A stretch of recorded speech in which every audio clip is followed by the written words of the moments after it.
Ashputtel, from Grimm's Fairy Tales, by Jacob and Wilhelm Grimm. Translated by Edgar Taylor and Marion Edwards. Recording is in the public domain. Read by Bob Neufeld. The wife of a rich man fell sick, and when she felt that her end drew nigh, she called her only daughter to her bedside, and said, "Always be a good girl, and I will look down from heaven and watch over you." Soon afterwards she shut her eyes and died, and was buried in the garden, and the little girl went every day to her grave and wept, and was always good and kind to all about her. And the snow fell and spread a beautiful white covering over the grave. But by the time the spring came and the sun had melted it away, her father had married another wife. This new wife had 2 daughters of her own that she brought home with her. They were fair in face, but foul at heart, and it was now a sorry time for the poor little girl. "What does the good-for-nothing want in the parlour?" said they. "They who eat bread should first earn it. Away with the kitchen-maid." Then they took away her fine clothes, and gave her an old grey frock to put on, and laughed at her, and turned her into the kitchen. There she was forced to do hard work, to rise early before daylight, to bring the water, to make the fire, to cook, and to wash. Besides that, the sisters plagued her in all sorts of ways, and laughed at her. In the evening, when she was tired, she had no bed to lie down on, but was made to lie by the hearth among the ashes. And as this of course made her always dusty and dirty, they called her Ashputtel. It happened once that the father was going to the fair, and asked his wife's daughters what he should bring them. "Fine clothes," said the first. "Pearls and diamonds," cried the second. "Now, child," said he to his own daughter, "what will you have?" "The first twig, dear father, that brushes against your hat when you turn your face to come homewards," said she. Then he bought for the first 2 the fine clothes and pearls and diamonds they had asked for, and on his way home, as he rode through a green copse, a hazel twig brushed against him, and almost pushed off his hat.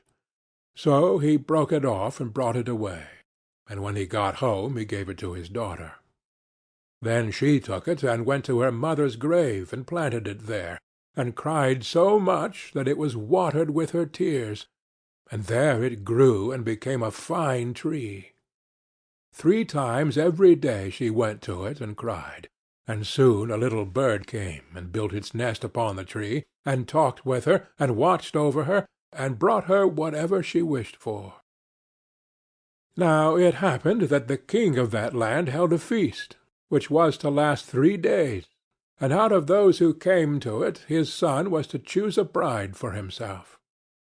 Ashputtel's 2 sisters were asked to come, so they called her up and said, "Now comb our hair, brush our shoes, and tie our sashes for us, for we are going to dance at the king's feast."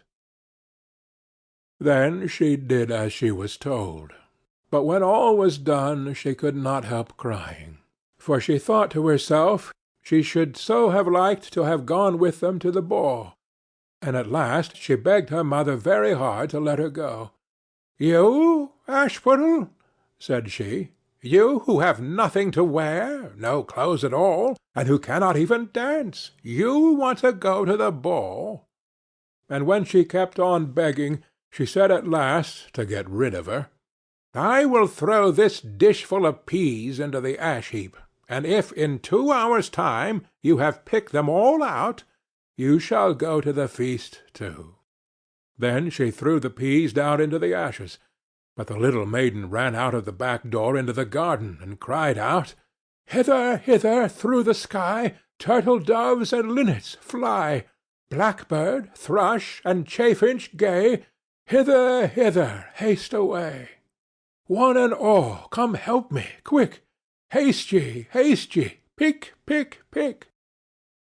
Then first came 2 white doves, flying in at the kitchen window, Next came 2 turtle-doves, and after them came all the little birds under heaven, chirping and fluttering in, and they flew down into the ashes, and the little doves stooped their heads down and set to work, pick, pick, pick, and then the others began to pick, pick, pick, and among them all they soon picked out all the good grain and put it into a dish, but left the ashes.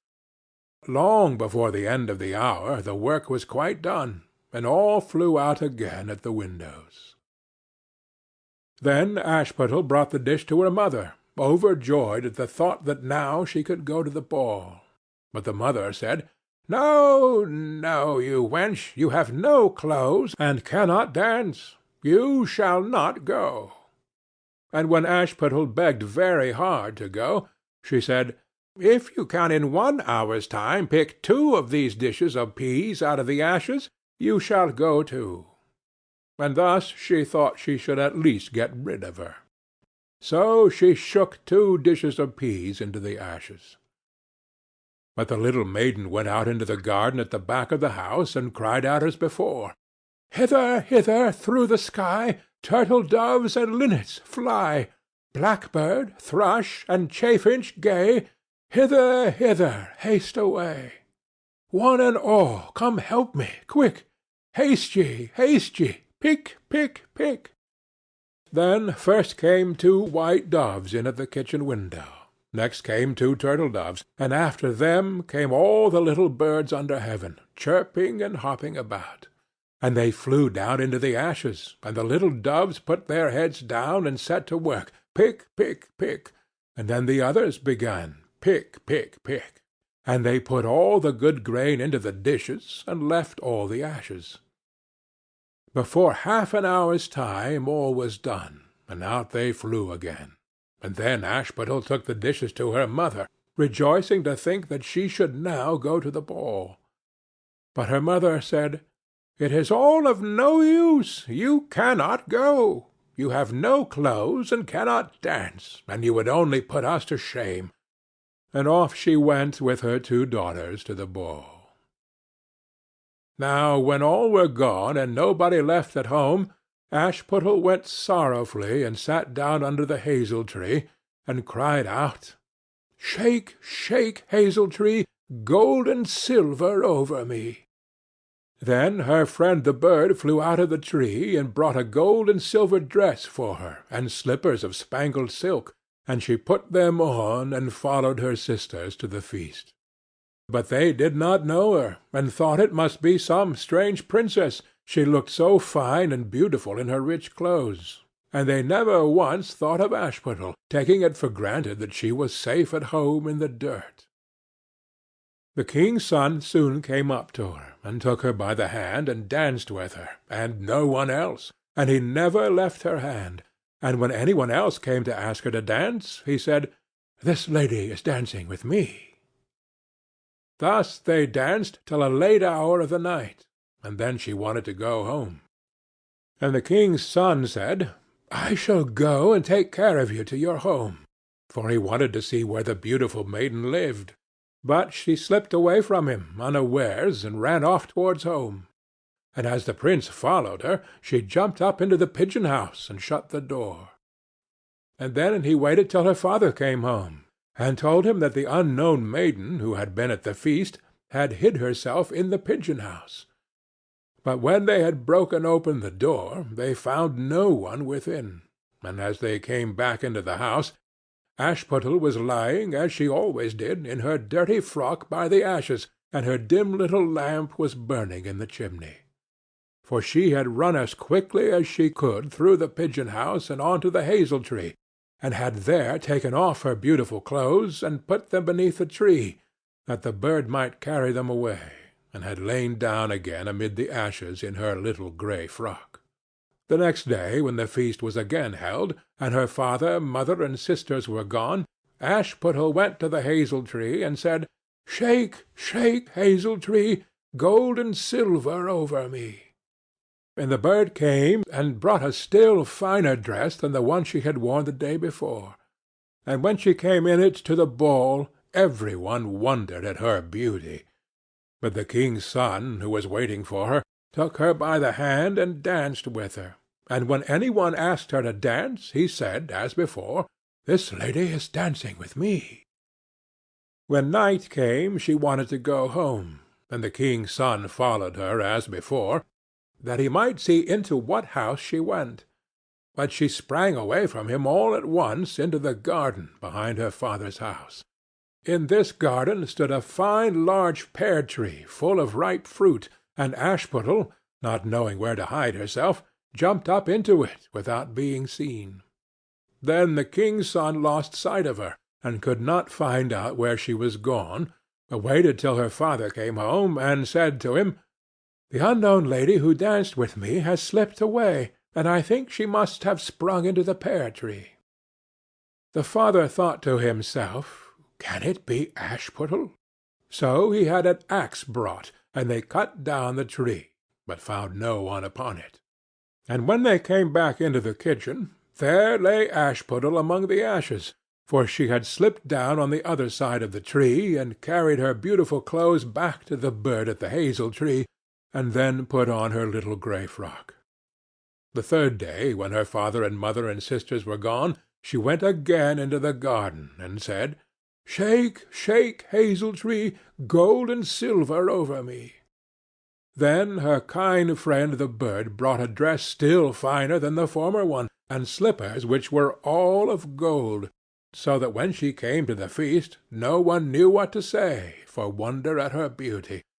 And the king's son danced with nobody but her, and when any one else asked her to dance, he said, "This lady is my partner, sir." When night came she wanted to go home, and the king's son would go with her, and said to himself, "I will not lose her this time." But, however, she again slipped away from him, though in such a hurry that she dropped her left golden slipper upon the stairs. The prince took the shoe and went the next day to the king his father, and said, "I will take for my wife the lady that this golden slipper fits." Then both the sisters were overjoyed to hear it, for they had beautiful feet, and had no doubt that they could wear the golden slipper.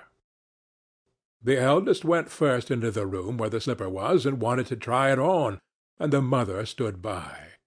But her great toe could not go into it, and the shoe was altogether much too small for her. Then the mother gave her a knife, and said, "Never mind, cut it off. When you are queen you will not care about toes. You will not want to walk."